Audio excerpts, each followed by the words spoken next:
Hey, it looks like you made it back for another experimenter episode. So anyway, what this episode is going to be about, we're going to look at why it's important to consume high quality content, which is really, really important because there's a lot of low frequency content, but the importance of high quality content.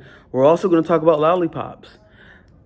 You'll get it when you see it. Lollipops, where sometimes lollipops are good incentives for kids. No, anyway, we're going to talk about incentive design and how lollipops are a good incentive for kids. But it's deeper than that. And then the last thing in this experiment episode is mind mapping, mapping out the things that are on your mind. So with that said, here it goes. Okay, I just got to the gym, and I'm not gonna lie, I'm still waking up.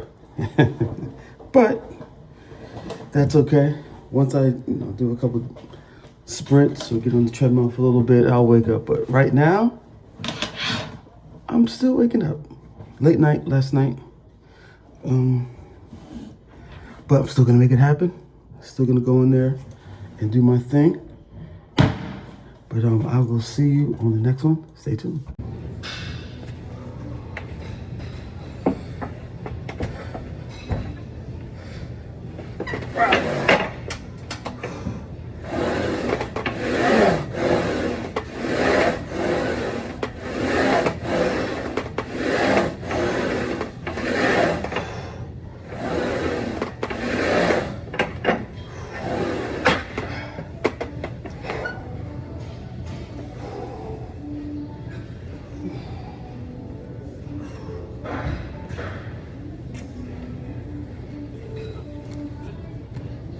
I'm ending this off with some cardio.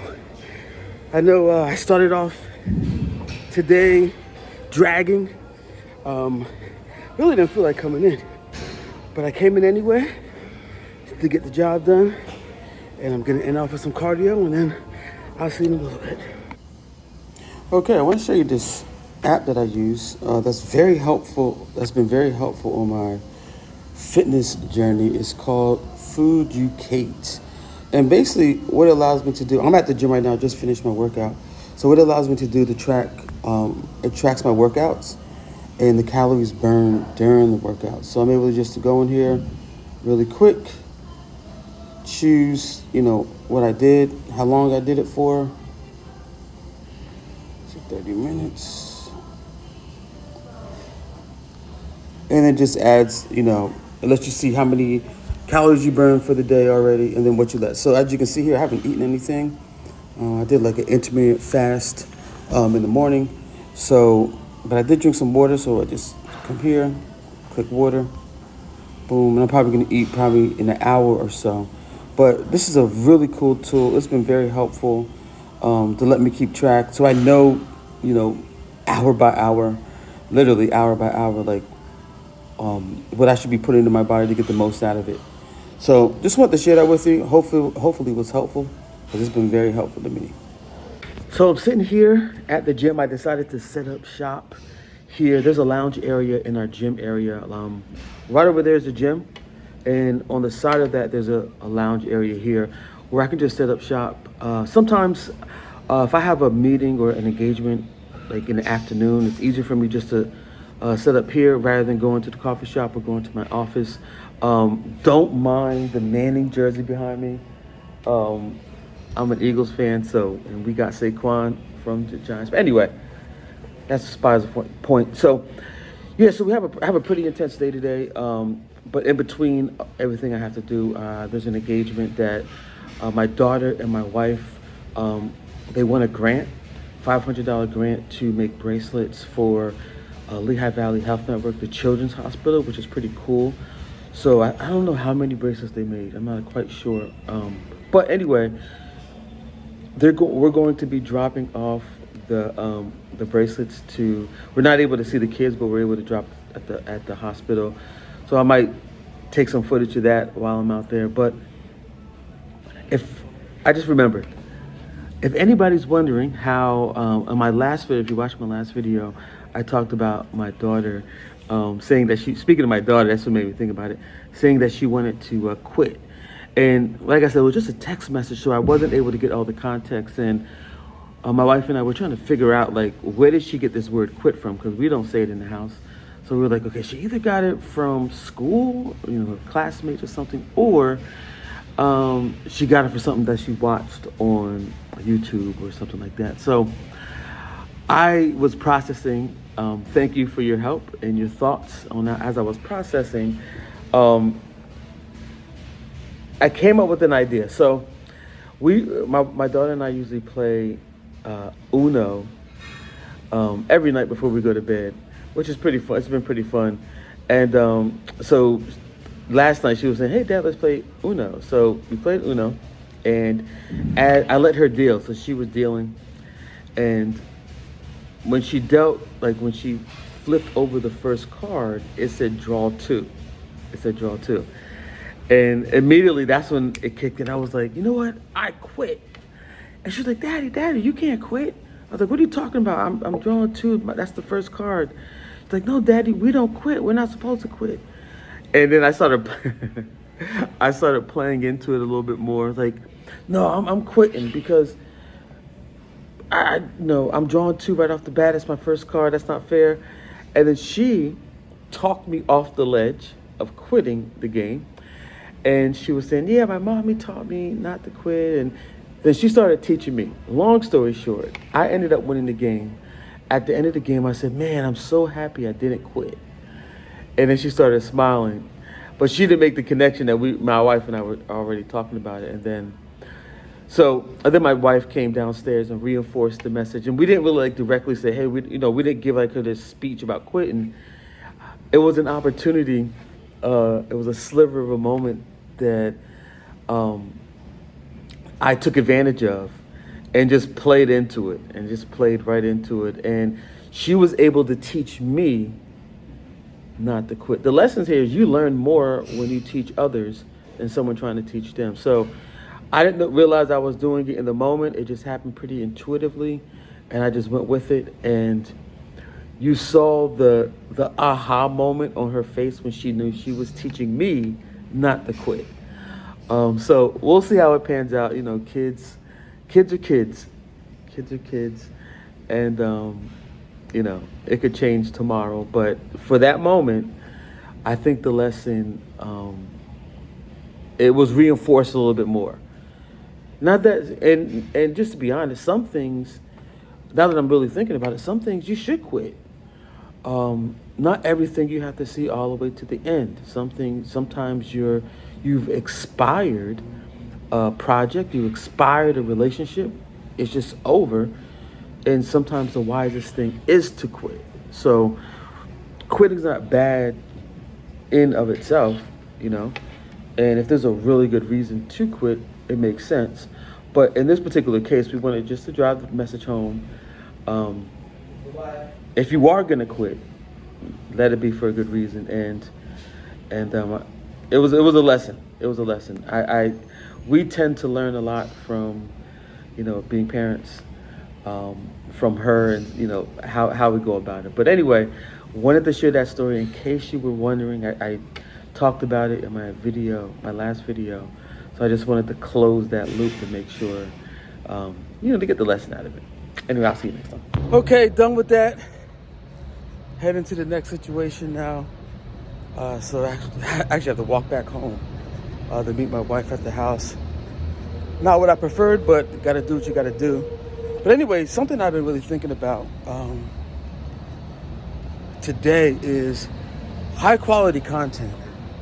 Why is it really important to get and feed yourself, consume high quality content? And some of that content you actually have to buy. There's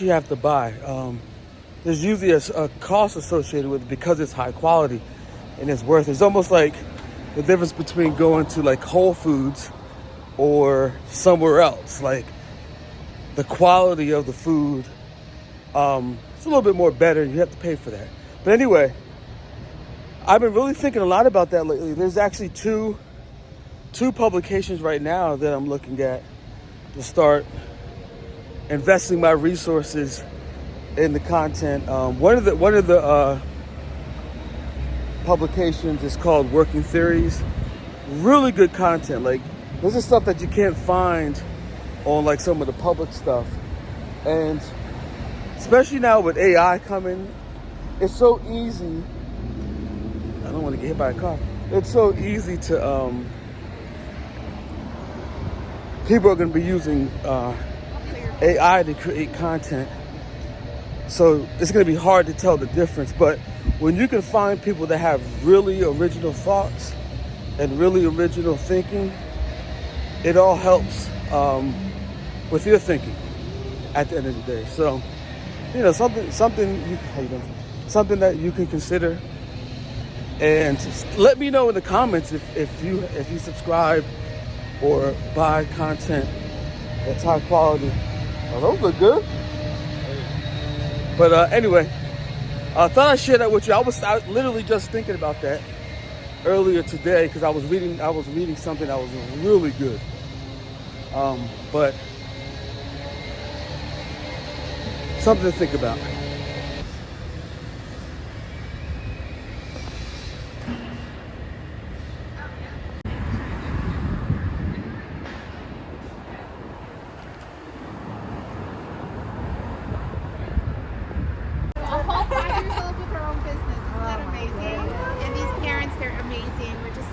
By the whole project. It took a little while longer than we expected, but hey, we're here and we did it and we're excited and thank you for receiving it. So we're so happy. Sage was saying, I remember her, we get to give out these things and I can't tell you how many times we are requested by all ages to race. So I run a SWAN nonprofit. It's called Swan Stars and Pen Stars. So it stands for like Savvy Women Are Rising Now, but then our daughter division is Pen Stars for Precious, Empowered, and Noble. Okay. And what we do is we just do grant competitions for Okay, really have a few minutes. I have this thought. Charlie Munger, who was Warren Buffett's investment partner with Berkshire Hathaway, had a really good saying. He goes, "There's anything that you can focus on is focusing on incentives and designing incentives for people." And I got that lesson today because that applies not only to business but to life. So with my daughter, we had to have incentives in line for her to be able to do what she needed to do here at the Children's Hospital. It came, you know, it was really nice. The bracelets, like I said earlier, are going to kids that are here in the hospital. But it was really good. But it made me think as I was walking out, I was like, wow, you really have to have incentives and for anybody. I mean, that's something that we all should be thinking about, especially if you're in the business world. But it also applies to life and it applies to kids. You got to have incentives, like a lollipop. Something that they see that's interesting to them to get them motivated. Self-interest. The invisible hand, that's Adam Smith. People are moved by self-interest, especially kids. So it was a success. Job well done, a lot of pink unicorns and stuff in here. We weren't able to actually see any of the kids or give them anything, but my wife did an amazing job with putting the kits together with Sage, and she sanitized. I didn't know that she sanitized everything so that everything was nice and kosher, if you will. Peace. It's funny. As soon as I opened up my Twitter, I went on a page that I follow. His name's Brandon Torrey. He's building an amazing company by the name of Formalist. I'm not going to get into what he does and everything. But anyway, the first thing I saw that he just tweeted maybe an hour ago is incentive design is the most fascinating intersection of business, computer science, game theory, product, and economics. And so much fun building with the Formalist team. And that got me thinking, like, it's one thing to try to build a business, and it's one thing to try to build a business, but when you really focus on understanding who the players are in the game that you're building, if you look at building a business as almost like game design, it changes the nature. And I'm just sitting here, my wife and daughter are going to get some Chick-fil-A, but I'm just sitting here, scrolling through Twitter, and I just saw that, and I was like, wow, that's interesting. Because my last segment, I was talking about incentive design for my daughter. incentives for my daughter getting a lollipop. That's why we're at Chick-fil-A. This is the first thing that I saw. So I just wanted to document that because it really got me, it really shifted my mindset on like how I'm building what I'm building and who the partners that I'm building with, like really using that as a launch pad of like getting into building something. Like look at it as game design. And one thing I just wrote down is like how when you're designing these incentives for the players that are in the game, shoot for a 7-star experience for each, like 7 levels of like how can you top the incentives once each level is unlocked. I don't know. I'm just spitballing. I just happened to see this as I was scrolling through Twitter, and I thought, it would be something cool to document.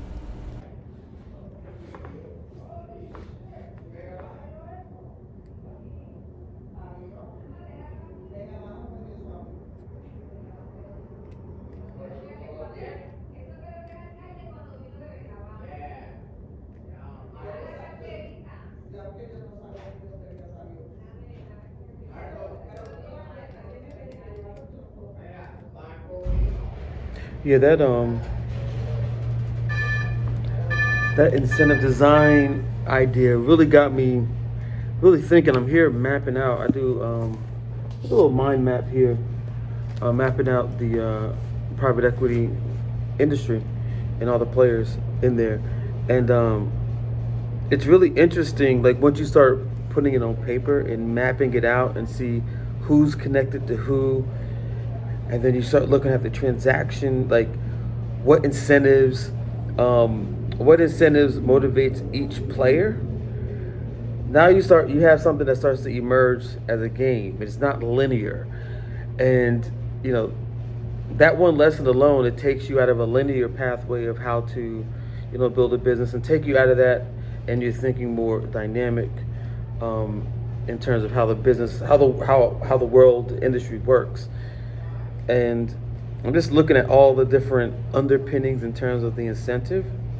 So I'm looking at like some people are incentivized by the transaction of a deal. Some are incentivized by cash flow. Some are incentivized by just the exit and the liquidity that the exit presents. And then some people in players are just motivated by just earned income.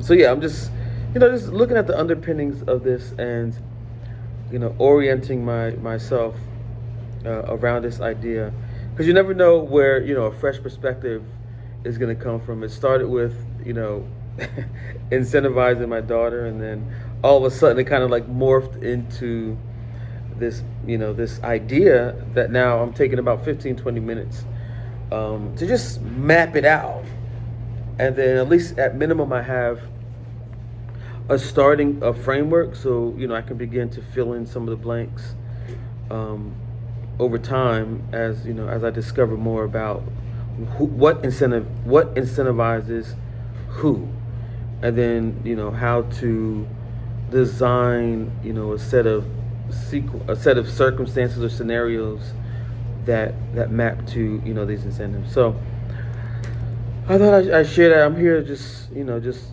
knocking that out right now. I've been working on this for about 15 minutes. I'm not gonna spend too much time on it, but I wanted to at least get it on paper, because it was just after I saw that tweet and everything, was like, okay, I gotta stop and see what emerges from incentive design. Do you mind map? Put in the comments if you mind map. Take a picture. If you really want to get a bonus, take a picture of of what your mind map looks like, and I'd love to see it. Anyway, I'll see you next time. So I'm done for the day. So I'm going to the gym, because I usually leave my stuff there, so I don't have to carry it around with me all day. So heading to pick that up, and then going home and call it a night. Have a good one.